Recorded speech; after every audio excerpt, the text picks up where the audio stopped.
I hate sickos as much as I hate mass shootings, to be honest. Radio Friends with episode 244. It's October. Ooh. 나랑 룸서비스를 영어로 시켜먹기였는데. Alright, yeah, I'll admit it. I've been a little bit lazy as far as spooky month content goes. Been real busy around here with like work and home type stuff. Kind of lost track of what time of year it was. I mean, Ripping Corpse, yeah, that's pretty scary. You know, that's suitably Halloween. Sure, and the Obelisk, as much as I love them, not really the band to be leading off October with. But we're going to fix all that because this week we are going full Halloween. Trick or treat, motherfucker. Because this week we are going to be talking about the work of a man who does not smoke weed. He does not eat hot dogs. And he definitely doesn't eat his own semen. And when he finds out who hacked his Facebook to say all of those horrible things, they will pay the ultimate price. Because this week we're talking about my boy Danzig.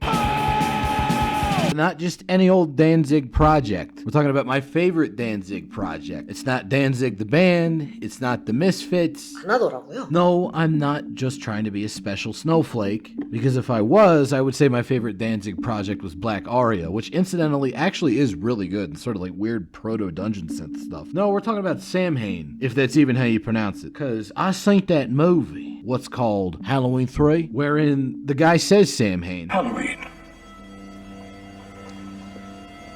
The festival of Samhain.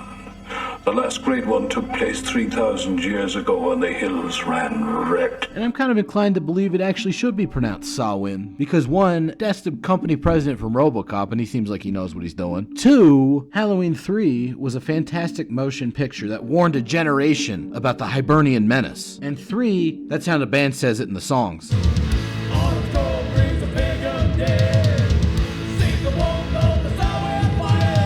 So anyways, I'm going to pronounce it Samhain. 그러니까 엄마 아빠가 그거를 해주면 이게 하드렌즈는. I don't know, that's literally how everybody I've ever heard talk about this band pronounces it. That's the way most people are used to hearing it, so that's the one we're gonna use. Get a better language next time. I mean, look at friggin' Russian. You wanna say hello in Russian, you gotta be like Здравствуйте. Which is in fact a giant hoagie of a word. But Okay, here's the thing. if you write that shit out in English, it might be a whole bunch of wacky letters, but at least those letters come together and make a sound that looks like what the actual fucking word sounds like. I don't see any W in Samhain. But anyways, a lot of people know Misfits is the Danzig punk band. Danzig proper is the Danzig metal band. Samhain is the death rock band. You may ask yourself, What the hell is death rock? Is that like death metal? No, it's not. You see, way back in the 70s and the 80s, you had a lot of bands like Susie and the Banshees, The Damned, Sisters of Mercy, Bauhaus. A lot of them were English, and people started calling them goth rock, and interestingly enough, most of them hated that label at the time. Roughly around the same time or a little bit later, in America, mostly on the West Coast, you had bands like Community FK, 45 Grave, and Christian Death, playing very similar sounding music. They didn't call it goth rock, they called it death rock, and they actually kind of chose that label for themselves. So that's what death rock is, essentially. It was back before people got terms for all the different genres nailed down. It was what they called gothic rock on the American West Coast way back when. And yet, even then, it still kind of is its own style. It tends to be a lot more aggressive than the European gothic rock bands or any like the cold wave stuff. For instance, 45 Grave. A lot of songs will start out sounding like slightly more abrasive than average early 80s hardcore punk until you get into the big epic song turnarounds, and then it ends up sounding more like, I don't know, something really weird and spooky. Almost sounds like some of the more atmosphere moments on early Psy albums. That might just be my own particular biases speaking out in regards to that. But the fact remains, that's death rock. It sort of grows out of punk. It's kind of gothic rock. It's generally pretty abrasive, and then it also has a heavy focus on atmosphere. Earlier on I mentioned it's got literally nothing to do with death metal. However, it did have sort of a slight influence on some of the weirder elements of early black metal. I'm specifically thinking of stuff from Tom G. Warrior of Celtic Frost fame. Maybe just I'm an old fart, I know that. Who shocked the world in 1987 with the album Into the Pandemonium, which started out sounding like normal black metal, but then got very death rock sounding. This album was highly influential on a lot of atmospheric black metal stuff. I mean, you can see Nocturnal Mortem back in their demo days covering songs off of it, and this album also had a whole lot of death rock influence. Another early black metal exponent of death rock influence would be Fenris of Darkthrone. Look, big sunglasses, not Emperor sunglasses, big. Specifically with his Isengard side project that I've talked about ad nauseum over the years. There was a whole lot of death rock in that, the atmospheric keyboards, the almost post-punk style of percussion where he's clearly playing a real drum kit. He's not a robot, but he's doing it in a way that sounds like somebody with a real drum kit imitating a drum machine, that kind of thing. A lot of that stuff was heavily influenced by one of the foundational death rock bands, Christian Death, as well as by Samhain, which is Glenn Danzig's take on the whole sort of death rock thing. Unsurprisingly, as the big post-Misfits Danzig project, a lot of Samhain's roots go back to the Misfits. In fact, a lot of later Misfits songs originally started out as ideas that he had for Samhain. For instance, the song Death Comes Ripping off of the Earth AD album was originally going to be a Samhain song, but Danzig kind of included it on there just because he was trying to keep the Misfits together at this point. They had essentially already broken up, and you can tell that they were on their way out because the style of Earth AD and Wolf's Blood was like very, very different and much more abrasive and thrashy and quite noisy. But the roots of Samhain and the Misfits actually go back to even some of the earliest Misfits songs. Specifically, I hear a whole lot of proto-Samhain stuff going on, and my personal favorite Misfits song, London Dungeon, which features a lot of post-punk style traits, such as the lead bass guitar, the very noisy guitar parts, and the minimalist synthetic sounding production, as well as the emphasis on repetition and atmosphere. I mean, listen to those gradually unfolding bar chords. This is pretty atypical for the Misfits.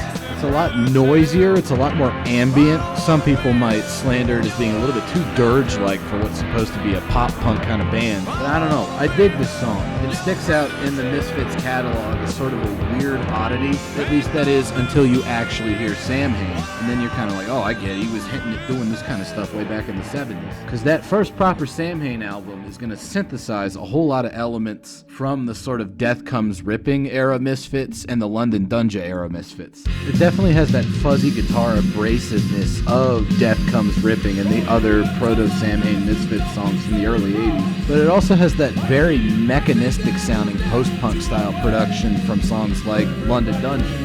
And it has a whole lot of very gothic sounding keyboard accents that are sort of emphasizing certain notes within the riff. Like right there, those spooky bells. So it's very death rock, but it's also Glenn Danzig from Lodi, New Jersey, so it goes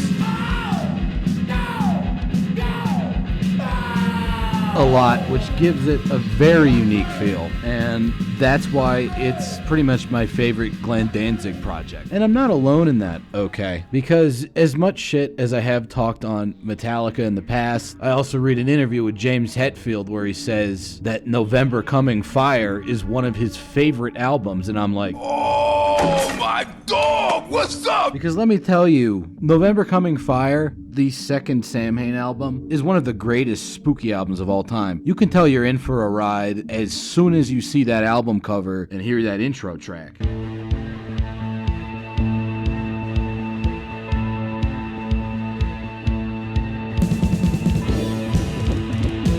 Which is, of course, entitled Diablos 88 Amren Borther, and features a whole lot of great spooky sound layering over, once again, very post-punk sounding percussion. And then the first song proper hits, featuring a whole lot of very, very noisy death rock guitar, almost entirely based around utilization of natural harmonics, those weird squawking noises, as well as these very abrasive, slashing bar chord figures. It's a lot meaner sounding and a lot darker than even the darkest moments of the old Misfits stuff. The way that the vocal patterns are structured on this album is pretty interesting as well. It almost feels more like an incantation, recitation of magic words than a proper sort of verse-chorus type thing. Lots of noisy guitar explosions and an overall very apocalyptic feel. It's pretty different from anything Glenn had done before or after Samhain. And yet at the same time, even this deep into the second Samhain album, there's still bits of the old Misfits stuff. In many ways, Samhain is sort of a response to tendencies entities within the Misfits. They even cover an older Misfits song on here, that being Halloween 2. And the funny thing about that is, the original Misfits version of that song, which is what you're listening to right now, honestly sounded a little bit more Samhain than the actual Samhain version. I mean, it's got this spooky Latin incantation intro. It's got that post-punk bass drum combo.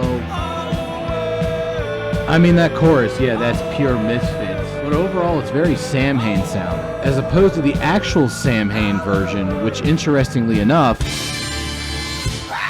starts off sounding more like Danzig's post-Samhain project, also entitled Danzig, than it does like a proper Samhain song, with these like very groove-oriented, explicitly heavy metal riffs. But then the pre-chorus guitar riff comes in sounding way more post-punky, and once we finally hit the chorus, then... okay, that's definitely Samhain. They've gone way crazier with the chorus this time around in terms of layering vocals over it. You got that pitch-shifted shit going on in the background, and then right here you got a nasty little sort of proto-thrash riff. That leads into the second repetition of the chorus. A lot of people like to goof on Danzig, calling him Evil Elvis. This album features one of the songs most deserving of that particular appellation, with...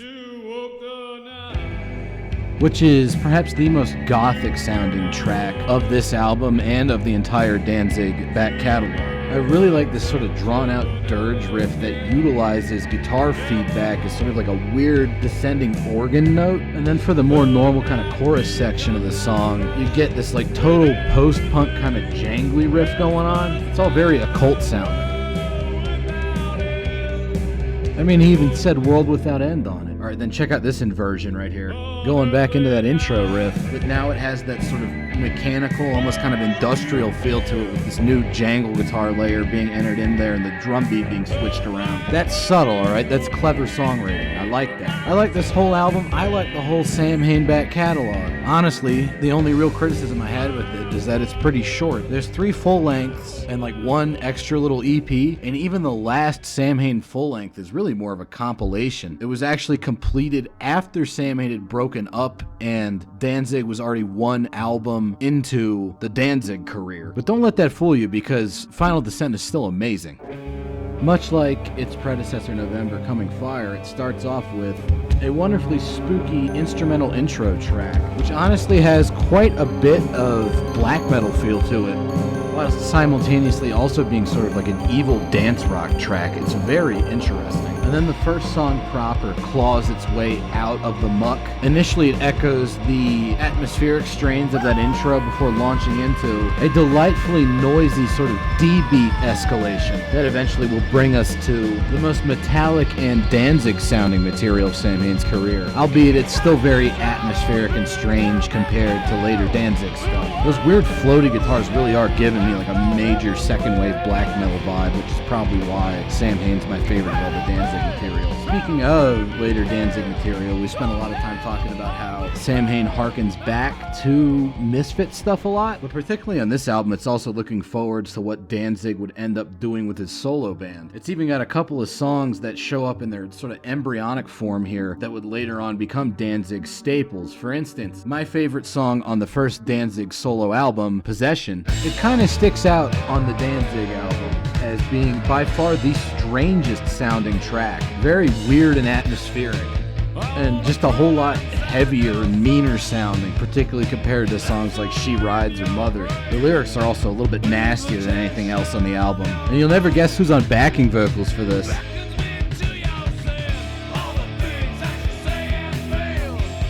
That's 80s James Hetfield right there, boy. I mean, I told you he was a big Samhain fan. You can really hear it when they get into the chorus proper. But yeah, it still kind of sticks out on that album as being a little bit stranger than the rest of the other material, and the reason for that is it actually started out as a Samhain song. In fact, on Final Descent, they have Samhain's version of the song Possession, and it's a whole lot stranger sounding.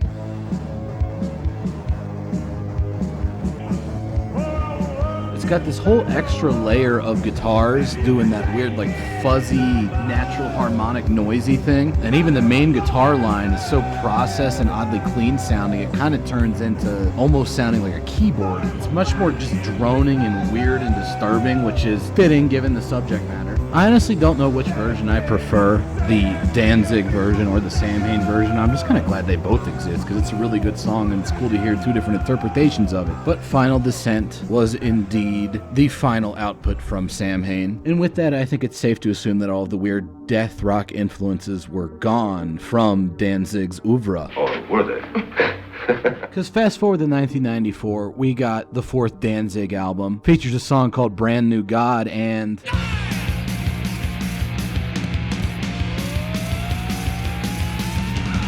this one's got Samhain's fingerprints all over it. I mean, just listen to those natural harmonics and how noisy everything is. Then it makes sense that the most underrated of the classic Danzig albums would take a whole lot from the most underrated of the classic Danzig projects, that being Samhain. So while the band ended way back in the 80s, in many ways, Samhain is still kind of with us, whether it's through little bits of its unique atmosphere creeping into later Danzig material, or through even some like later black metal bands like Devil Master kind of taking a lot from Samhain. But there you go, there's everything you need to know about Samhain. My personal favorite of all of Glenn Danzig's works. Maybe it is for you too, maybe it's not, maybe you like the Misfits more, maybe you like Danzig more, maybe you just hate all of it. If that's the case, I don't really care because you're wrong. But anyways, thanks for listening and thanks for watching, and I'll see you next time. Bye-bye. Oh, my rants are never going to stop because society is never going to stop being stupid.